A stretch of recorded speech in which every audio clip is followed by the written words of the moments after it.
الحمد لله رب العالمين والعاقبة للمتقين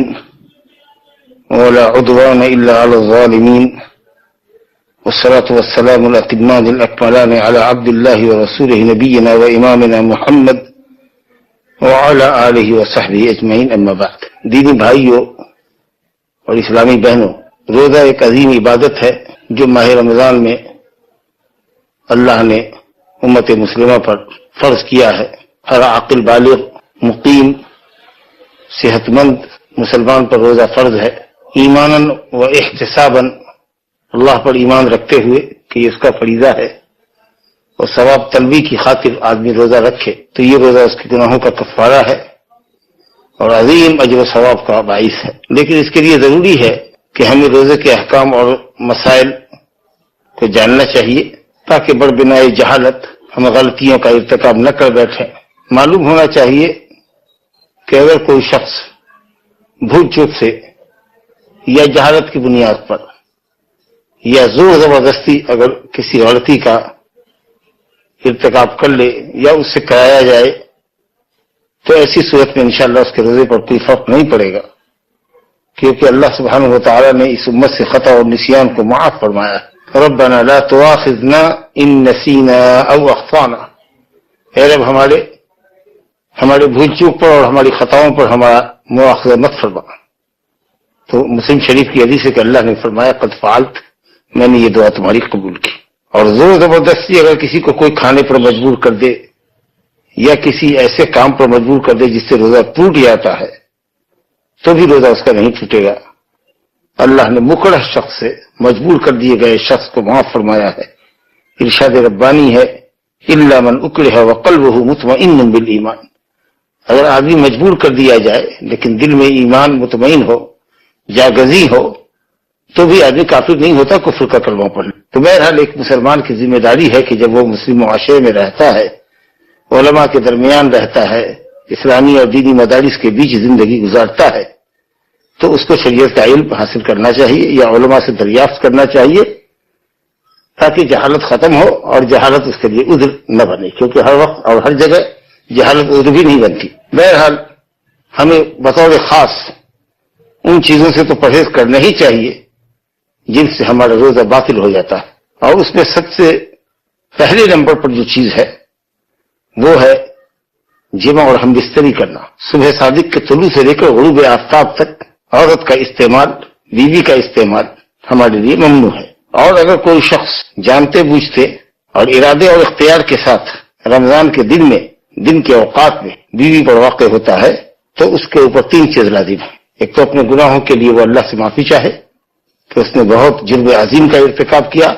گناہ عظیم کا ارتکاب کیا، اس کے لیے سچی توبہ کرے. دوسری چیز کہ جس دن یہ عمل معصیت اس سے سرزد ہوا اس دن کی ایک روزے سے قضا کرے. اور تیسری چیز یہ ہے کہ سنگین ترین کفارہ ادا کرے جس کو کفارہ مغلظہ کہتے ہیں، جو زہار کا کفارہ ہے، جس میں آدمی بیوی کو حرام کرنے کے لیے ماں بہن اور حرام عورتوں سے محرمات سے تشبیہ دیتا ہے اور غربت کی نیت ہوتی ہے.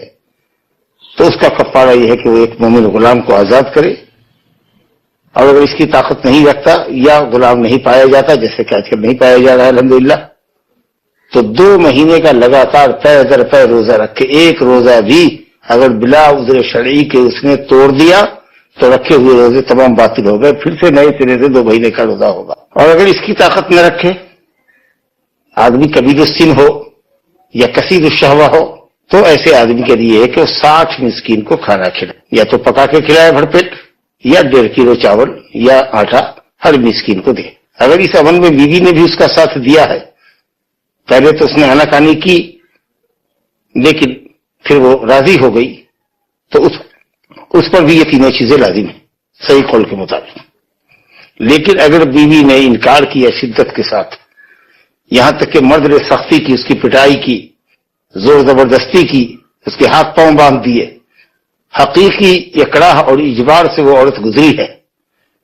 مجبور کر دی گئی، تب ایسی صورت میں اس عورت کا روزہ باقی ہے. بعض علماء نے کہا کہ روزے کی قضا کرے گی، کفارہ لازم نہیں ہے، لیکن انشاءاللہ راجح قول یہ ہے الا من اکرہ وقلبہ مطمئن بالایمان کے تحت کہ اس کا روزہ بھی باقی ہے، نہ اس پر قضا لازم ہے، نہ کفارہ لازم ہے، مرد گنہگار۔ اسی لیے غائب درجہ اس بات کا خیال رکھنا چاہیے، اور کوئی بھی ایسا کام نہ کرے آدمی جو انسان کو جماع تک لے جائے۔ مثال کے طور پر بوسہ لینا، بغل گیر ہونا، حساس اعضاء کو چھونا، یا شہوت کی نظر سے بار بار عورت کو دیکھنا، اگر یہ سبب تحریک شہوت کے ساتھ ساتھ جماع تک لے جانے کا سبب ہو تو یہ سارے عمل جو مباح ہیں وہ حرام ہو جائیں گے، کیونکہ وہ ایک حرام عمل تک لے جانے کا سبب بنا۔ لیکن اگر آدمی اپنے نفس کی قوت کو سمجھ رہا ہے کہ وہ مضبوط نفس کا ہے اور اس سے غلطی واقع نہیں ہوگی، تو رمضان کے روزے کی حالت میں بوڑھاؤں کے جوانوں بوسہ لینے میں کوئی حرج نہیں۔ حضرت عائشہ رضی اللہ عنہ کہتی ہیں، متفق علیہ روایت ہے کہ نبی صلی اللہ علیہ وسلم اپنی بیویوں کا بوسہ لیتے تھے رمضان میں روزے کی حالت میں، لیکن وہ ساتھ ساتھ یہ بھی فرماتی ہے وَكَانَ أَمْلَكَكُمْ لِإِرْبِهِ، وہ اپنی خواہش نفس پر، اپنے جذبات نفس پر کنٹرول کرنے والے تھے، تم میں سب سے زیادہ اپنے نفس پر کنٹرول کرنے والے تھے۔ لہذا یہ ایک بنیادی شرط ہے کہ آدمی اپنے نفس کو دیکھے کہ وہ کنٹرول میں اپنے نفس کو کر سکتا ہے یا نہیں کر سکتا ہے۔ بہرحال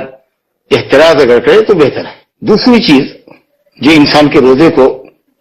مرد ہو یا عورت باطل کر دیتی ہے وہ یہ ہے کہ حالت بیداری میں اگر آدمی بوسہ و کنار کرے اور اس کے نتیجے میں منی خارج ہو جائے، یا آدمی اپنے ہاتھ سے یا کسی اور عمل سے منی کا اخراج کر دے حالت بیداری میں، تو بھی اس کا روزہ ٹوٹ جاتا ہے اور اس کے اوپر قضا لازم ہے، کفارہ لازم نہیں۔ کفارہ صرف جمع اور ہم بستری سے ہوگا، شرمگاہ کو شرمگاہ میں داخل کرنے سے ہوگا۔ لیکن اگر آدمی سویا اور خود بخود احتلام ہو گیا، یا دماغ میں اس کے شہوانی باتیں آئی اور سوچتے سوچتے اس کا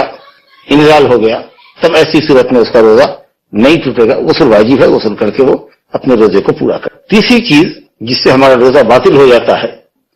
وہ ہے جان بوجھ کر کے کھانا پینا، چاہے کھانے پینے والی اشیاء نفع بخش ہو یا نقصان دہ ہو۔ نقصان دہ کا مطلب یہ کہ آدمی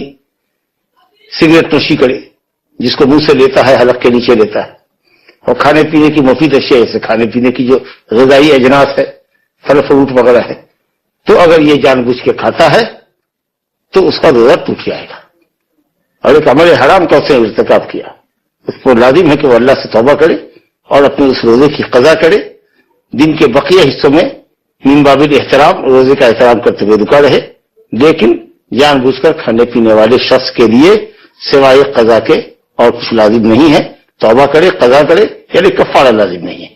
کفارہ صرف جمع سے لازم ہوتا ہے۔ اسی طریقے سے جو چیز ہمارے روزے کو توڑتی ہے وہ یہ ہے کہ آدمی کھانے پینے ہی کی حکم کی چیزیں ہیں کہ آدمی اپنے نس میں یا اپنے بازو میں ایسی سوئی لے، ایسا انجیکشن لے جو اس کے جسم کو تقویت دینے والا ہو، جس کو کہتے ہیں مغذی، غذائی قوت پہنچانے والا ہو، اور آدمی کو کھانے سے بے نیاز کر دیتا ہوں،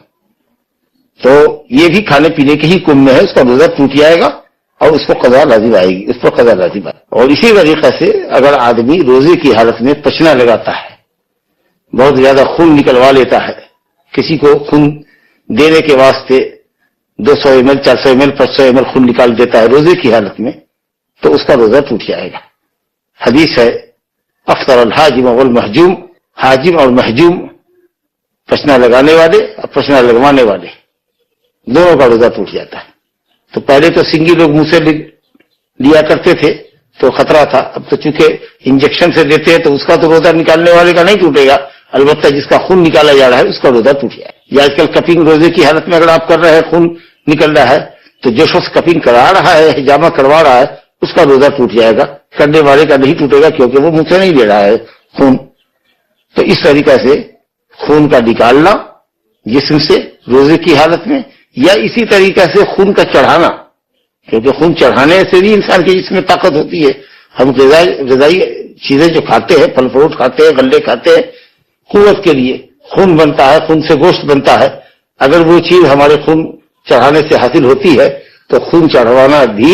ایک روزے دار کے روزے کو فاسد کرتا ہے، چاہے اپنے جسم سے خون نکلوائے یا اپنے جسم میں خون دوسرے کا چڑھائے، دونوں ہی حالت میں روزہ اس کا ٹوٹ جائے گا۔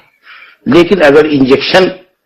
لیتا ہے بیماری کے لیے چاہے نسی میں کیوں نہ لے تو اس کا روزہ نہیں ٹوٹے گا، کیونکہ وہ مغذی نہیں ہے، غذائی قوت دینے والا نہیں ہے، وہ اس کے علاج کا انجیکشن ہے۔ اگرچہ بہتر یہ ہے کہ افطار کے بعد اس کو مؤخر کر سکتا ہو تو کرے، ورنہ اگر لینا دن میں بھی ضروری ہے تو وہ لے سکتا ہے، انشاءاللہ اس میں کوئی حرج نہیں ہے۔ اسی طریقے سے روزہ توڑنے والی اشیاء کے اندر جان بوجھ کر قے کرنا بھی ہے۔ اگر آدمی جان بوجھ کر قے کرے، ہاتھوں کو نچوڑے یا حلق میں انگلی ڈالے اور زبردستی قے کرے تو روزہ ٹوٹ جاتا ہے۔ سنن روایت ہے، نبی صاحب نے فرمایا من ذرعہ القی فلیس علیہ قضاء ومن استقاء عمدا فلیقضی۔ اگر خود بخود قے آ جائے چاہے منہ بھر کے آئے اسے روزہ نہیں ٹوٹتا، لیکن جو قے طلب کرے یعنی قے لانے کا خود سبب بنے، انگلی وغیرہ حلق میں ڈال کر کے قے کرے تو اس پر لازم ہے کہ وہ اس روزے کی قضا کرے۔ اگر کہیں جا رہے ہیں کوئی خراب اسمیل ناک کو لگا اور ابکائی آ گئی، الٹی آ گئی تو اس سے انشاءاللہ تعالیٰ آپ کا روزہ نہیں ٹوٹے۔ لیکن اگر جان بوجھ کر کے کوئی قے کرتا ہے تو یہ بھی مفطرات صوم میں ہے اور یہ روزے کے توڑنے کا باعث بنے گا۔ اور اسی سے آخری جو چیز روزے کو توڑتی ہے بنیادی طور پر وہ ہے کہ روزے کی حالت میں اور اس کا دم حیض یا دم نفاس جاری ہو جائے، ولادت ہو جائے یا ماہواری شروع ہو جائے روزے کی حالت میں، حتیٰ کہ مغرب سے پہلے اگر 1-2 منٹ پہلے بھی اس کا خون آ جاتا ہے وہ دیکھ لیتی ہے اور اس کو احساس ہو جائے، اور احساس کے ساتھ ساتھ وہ جس میں ظاہر پر کپڑے پر آ جائے لگ جائے تو اس کا روزہ ٹوٹ جائے گا، اس دن کا روزہ ٹوٹ جائے گا۔ اور جب تک وہ ناپاک رہے گی تب تک اس کا روزہ جائز نہیں ہے اس کے لیے رکھنا، کیونکہ حیض کی حالت میں روزہ رکھنا، نفاس کی حالت میں روزہ رکھنا حرام ہے۔ البتہ جب وہ صحت یاب ہوگی رمضان کے بعد تو وہ اپنے چھوٹے ہوئے روزوں کی قضا کرے گی۔ یہ کچھ بنیادی چیزیں تھی جن سے ہمارے روزے ٹوٹ جاتے ہیں اور ہم پر قضا لازم آتی ہے یا کفارہ ایک صورت میں لازم آتا ہے، وہ ہے جمع کرنا۔ ان کے علاوہ بہت سی چیزیں جن سے ہم کو بچنا چاہیے مکروہات میں ہیں، جس سے روزہ ہمارا خراب ہوتا ہے، جیسے روزے کی حالت میں جہالت کی باتیں کرنا، شور شرابہ کرنا، جھگڑا تکرار کرنا۔ حدیث میں ہے کہ اذا كان صوم احدكم فلا يرفث ولا يجهل، روزے کی حالت میں فسق و فجور کی باتیں نہ کرے، شہوانی اور جماع کی باتیں نہ کرے، اور اسی طریقے سے جہالت کی باتیں نہ کرے، شور شرابہ نہ کرے، حتیٰ کہ اگر کوئی شخص کو گالی دے تو اس کو یہ کہے کہ میں روزے سے ہوں، میں تمہاری گالی کا جواب گالی سے نہیں دوں گا۔ بعض علماء نے کہا کہ اپنے جی میں کہے، لیکن بہتر یہ ہے کہ آواز سے کہے تاکہ سامنے والا بھی سمجھے کہ وہ کسی روزے دار سے گفتگو کر رہا ہے، اور روزے دار کے منہ بلا وجہ لگ رہا ہے تو اس کو بھی شرم آئے کہ وہ روزے دار کی کیوں منہ لگ رہا ہے، تو اسی لیے اس کو کہے فلیقل انی صائم۔ اسی طریقے سے لہو و لعب کی باتیں ہیں، لہو و لعب کے کام ہے، لا یعنی کاموں میں اپنا وقت ضائع کرنا، کوئی لوڈو کھیل رہا ہے، کوئی کیرم بورڈ کھیل رہا ہے، کوئی کچھ اور کھیل رہا ہے، کوئی کچھ اور کھیل رہا ہے، یہ سب چیزیں مکروہ ہیں سمجھا۔ اور اسی طریقے سے وضو کرنے کے اندر آدمی کلی کرنے میں، ناک میں پانی لینے میں مبالغہ نہ کرے، جی گردن اٹھا کر کے وہ غڑغڑا نہ کرے تاکہ ایسا نہ ہو کہ حلق کے نیچے پانی آ جائے، ناک میں کچھ نسوار دوا ہو یا پانی ہو مبالغے کے ساتھ نہ چڑھائے، کیونکہ ناک کا سیدھا راستہ ملتا ہے حلق سے، تو اس طریقے سے دوا یا پانی لینے میں منہ اور ناک کے ذریعے پرہیز کرے۔ ہاتھ میں دوا ڈالنے میں کوئی حرج نہیں ہے، کان میں دوا ڈالنے میں، ڈراپ ڈالنے میں کوئی حرج نہیں ہے۔ اسی طریقے سے بلا ضرورت کھانے کا ذائقہ چکھنا، ہو سکتا ہے کہ وہ حلق میں آ جائے، تو ان چیزوں سے پرہیز کرنا چاہیے۔ لیکن غیر ارادی طور پر آدمی جا رہا ہے، اس کے منہ میں غبار چلا گیا، اس کے منہ میں مکھی چلی گئی اور وہ حلق کے نیچے اتر آئی تو بھی کوئی حرج نہیں ہے۔ اگر کھانا پکا رہا ہے اس کا ٹیسٹ اور ذائقہ لینے کے لیے صرف زبان کی نوک تک رکھتا ہے اور اس کو ہے ضرورت چکھنے کی، مجبور ہے، تو ایسی صورت میں وہ چکھ سکتا ہے بشرطے کہ وہ تھوک باہر اپنا نکال دے۔ تو ان چیزوں سے بچنا چاہیے۔ اور اسی طریقے سے غیبت، پیٹھ پیچھے کسی کی برائی کرنا روزے کی حالت میں، چغلی کرنا، جی شکوہ شکایات کرنا، یہ سب ہمارے روزے کو مکروہ کرتا ہے اور روزے کا ثواب ہمارا ان چیزوں سے کم ہو جاتا ہے۔ اسی طریقے سے اگر رات میں کوئی بیوی سے مجامعت کرتا ہے تو اس کو چاہیے کہ فجر سے پہلے غسل کر لے۔ اگر فجر صادق کی اذان ہو بھی گئی ہو، فجر کی اذان ہو بھی گئی ہو تو انشاءاللہ کوئی فرق نہیں ہے، بس سیدھا وہ باتھ روم میں جائے اور جا کر کے غسل کرے۔ اب مزید اس میں تاخیر نہ کرے کہ اس کی نماز بھی قضا ہو جائے، سورج بھی نکل جائے، تو جس قدر وہ تاخیر کرتا چلا جائے گا اسی قدر اس کا روزہ مکروہ سے مکروہ تر ہوتا چلا جائے گا۔ لیکن اگر اذان فجر ہو گئی اور اب تک اس نے غسل نہیں کیا ہے تو کوئی حرج نہیں، اب کر لے، کیونکہ حضرت عائشہ رضی اللہ عنہ کہتی ہے کہ کان رسول اللہ صلی اللہ علیہ وسلم یصبح عندنا جنبا، صبح صادق کرتے تھے ہمارے پاس درا حالے کہ وہ جنبی ہوتے تھے بیوی سے مجامعت کے نتیجے میں، احتلام کے نتیجے میں نہیں، کیونکہ ویسے بھی انبیاء کرام کو احتلام نہیں ہوتا۔ واللہ عالم، مجامعت کے نتیجے میں آپ جنبی ہوتے اور فجر کے بعد اذان کے بعد آپ غسل کرتے، پھر جا کے مصلی پہ کھڑے ہوتے۔ تو بہت سارے نوجوان اس سلسلے میں کوتاہی کرتے ہیں، ان سے تاخیر ہوتی ہے، تو اس عمل کو چھوڑے۔ بہتر یہ ہے کہ آدمی مجامعت سے فارغ ہو تو ساتھ ہی ساتھ غسل کر لے، تو یہ بہتر ہے تاکہ نیند بھی اچھی آئے اور سحر کے وقت میں وہ بالکل چاک چوبند اٹھے اور اس سے مزید سستی اور کاہلی نہ ہو۔ تو ان چیزوں کا اگر ہم لحاظ رکھیں گے انشاءاللہ تعالی تو ہمارے روزے محفوظ رہیں گے اور روزے کا انشاءاللہ ہم کو ثواب پورا ملے گا۔ اسی طریقے سے بعض بھائی یہ پوچھتے رہتے ہیں کہ روزے کی حالت میں پیسٹ کا کیا حکم ہے، تو پیسٹ استعمال کر سکتے، اس سے روزہ نہیں ٹوٹے گا، لیکن بعض پیسٹ کے اندر کچھ اس قدر تیزی ہوتی ہے کہ اس کے اثرات پیٹ تک چلے جاتے ہیں۔ تو علماء نے کہا ہے کہ اگر روزے کی حالت میں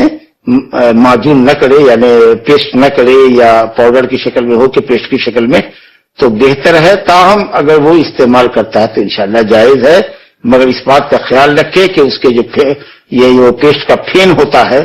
جی، جو منہ میں ہوتا ہے، اس کو نگلنے کی کوشش نہ کرے، کیونکہ اگر وہ حلق کے نیچے آ گیا تو پھر روزہ باطل ہو گیا۔ اسی طریقے سے مسواک کرے اور مسواک کے نتیجے میں جو تھوک لعاب منہ میں جمع ہوتا ہے، اگر کوئی قصدن و ارادتاً اس کو نگل لے تو اس کا بھی روزہ ٹوٹ جائے گا۔ تو اس بات کا خیال رکھنا چاہیے کہ تھوک نہ نگلے، اور اسی طریقے سے پیسٹ کا جو پھین ہوتا ہے، جو مادہ ہوتا ہے، وہ حلق کے نیچے ڈالے تو انشاءاللہ تعالی اس میں کوئی حرج نہیں ہے۔ ھذا وباللہ التوفیق، صلی اللہ وسلم وبارک علی نبینا محمد وعلی آلہ وصحبہ اجمعین۔